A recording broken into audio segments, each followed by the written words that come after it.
ಈಗ ನೀವೇನು ಅಘೋರಿಗಳಂತ ತೋರಿಸ್ತಿದ್ದೀರಲ್ಲ, ನಾನು ಓಪನ್ ಆಗಿ ಹೇಳ್ಬೇಕಂದ್ರೆ ಯಾರು ಅಘೋರಿಗಳಲ್ಲ.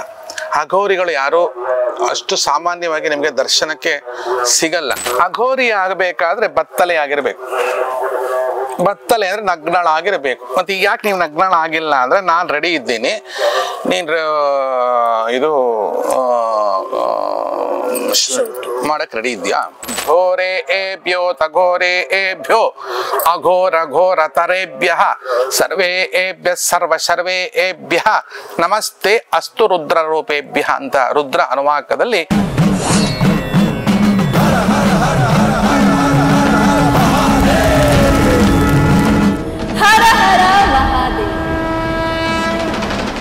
ಹೊಡೆದ ಕಡುಗದ ಬಾಯ ಕಡೆಯ ಹೊಡೆಗಳ ನಾಂತು ಮಡದ ಇಳೆಗೊರಳ ನಡುವಡಸಿ ಮೂಡಿದ ನೋಗೋ ಕೆಂಜಡೆಯ ಶಶಿಕಳೆಯ ಸುರ ನದಿಯ ಬಿಸುಗಣ್ಣ ಫಣಿಕುಂಡಲದ ಪಂಚಮುಖದಾಗ ಮಗ ವಿಷ್ಣು ನಯನವೇರಿಸಿದ ಮೆಲ್ಲಡಿಯ ಕಾಶೀರಮಣ ವಿಶ್ವನಾಥಂ ಸುರರ ನೆರವಿ ಜಯ ಜಯವೆನುದಿರೇ. ಸಣ್ಣ ಹುಡುಗರಿಗೆ ಮನೆಯೊಳಗೆ ವಚನ ಸಾಹಿತ್ಯ, ದಾಸ ಸಾಹಿತ್ಯ ಹೇಳ್ಕೊಡೋರು. ಇದನ್ನ 4 ಜನಕ್ಕೆ ಹೇಳ್ಕೊಡ್ರಿ ಅನ್ನೋ.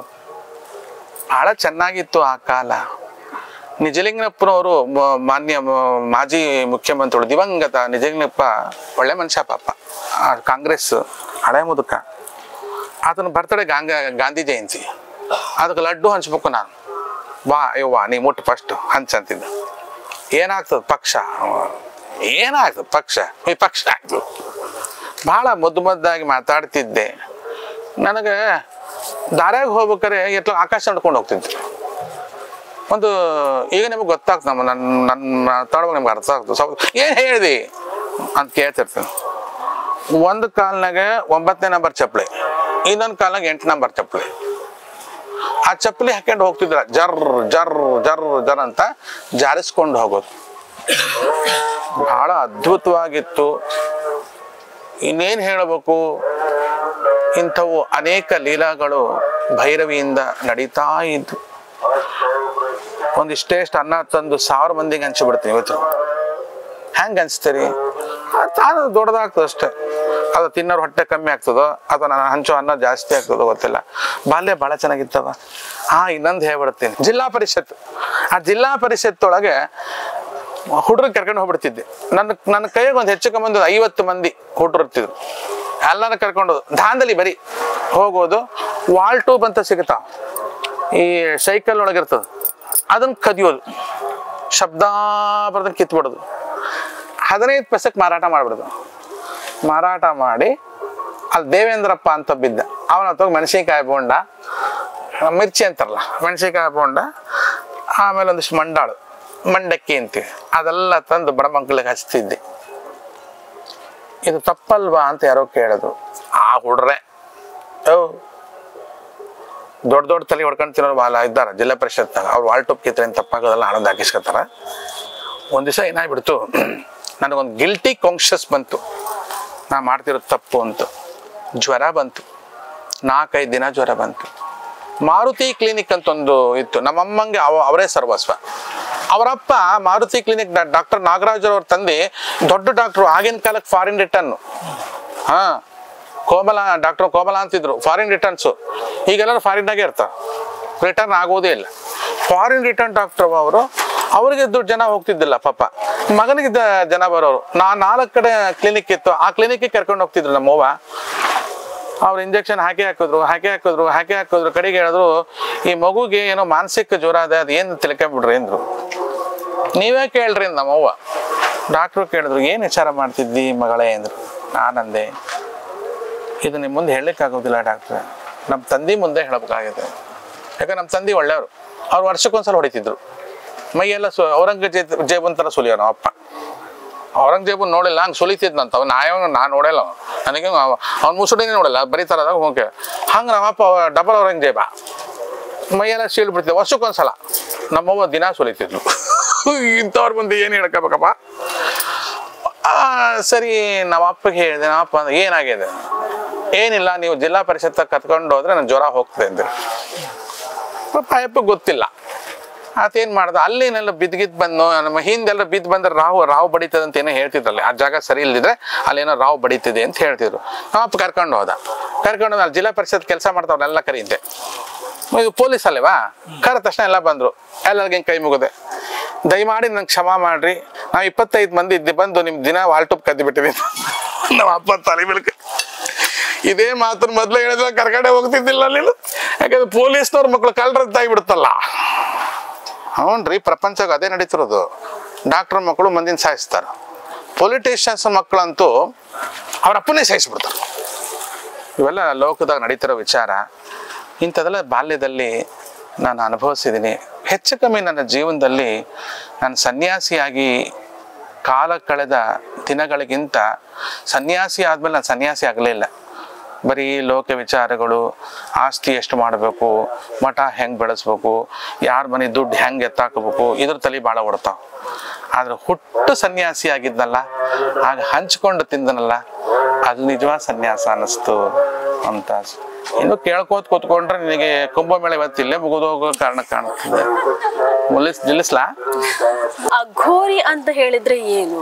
ಅಘೋರಿ ಅಂದ್ರೆ ಅಘೋರ, ಅದ್ರ ಅಘೋರೆ ಏಭ್ಯೋ ತಘೋರೆ ಏಭ್ಯೋ ಅಘೋರ ಘೋರ ತರೇಭ್ಯ ಸರ್ವೇ ಏಭ್ಯ ಸರ್ವೇ ಏಭ್ಯ ನಮಸ್ತೆ ಅಸ್ತು ರುದ್ರ ರೂಪೇಭ್ಯ ಅಂತ ರುದ್ರ ಅನುವಾಕದಲ್ಲಿ ಭಗವಂತನ ನಾಮ ಅಘೋರ ಅಂತಿದೆ.